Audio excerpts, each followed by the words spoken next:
কিছুক্ষণ আগে কিন্তু এখানে ভয়াবহ সংঘর্ষ হয়েছে এবং এই সংঘর্ষে কিন্তু প্রায় অর্ধশতাধিক লোক আহত হয়েছে। বিশেষ করে আমার পিছনে অবশ্যই দেখতে পাচ্ছেন যে পুলিশ কিন্তু এখানে মোতায়েন করা রয়েছে। তারা কিন্তু এসে কিন্তু পরিস্থিতি কিছুটা নিয়ন্ত্রণ করেছেন, তবুও এখানে ভয়াবহ অবস্থা বিরাজ করছে। যদি আপনাকে বলি এখানে মূলত যে সংঘর্ষটি হচ্ছে সেটি হচ্ছে যে এখানে সাবেক মেম্বার এবং লীগের উপজেলা আওয়ামী লীগের সহসভাপতি যিনি শাহজাহান মিয়া এবং এর মধ্যে রয়েছেন আক্তার গ্রুপের যিনি বিএনপি করেন, ওনাদের মধ্যে কিন্তু পূর্ব বিরোধীর জের ধরে কিন্তু আসলে কিছুদিন পর পর এখানে কিন্তু সংঘর্ষ হয়। তো সেই সংঘর্ষে কিন্তু আসলে এই উপজেলার মানুষ অনেক ভয়ের মধ্যে থাকেন। যদি আপনাকে দেখাই কিন্তু এখনও ওই যে এখানে কিন্তু অনেক পুলিশ মোতায়েন করা রয়েছে এবং তারা অনেক কষ্টের বিনিময়ে প্রায় 3 ঘন্টা পর পরিস্থিতি কিন্তু তারা নিয়ন্ত্রণে এনেছেন। বিশেষ করে এখানে যে মাদ্রাসাও রয়েছে আমার পাশে, এই মাদ্রাসার আলিম ওলামারা কিন্তু চেষ্টা করে সেটি কিছুটা স্বাভাবিক রেখেছেন।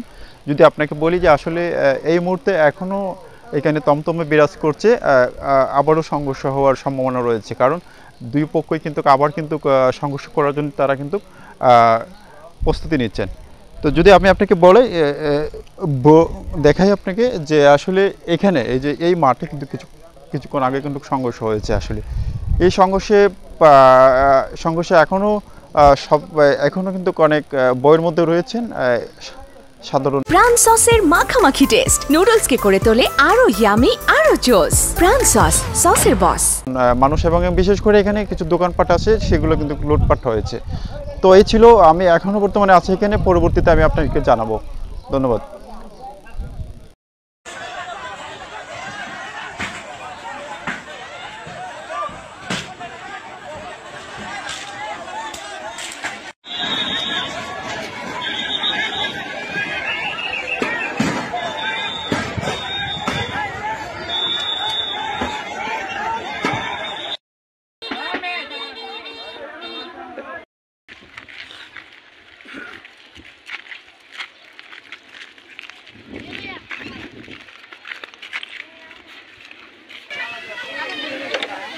না গাড়ি আইতাছে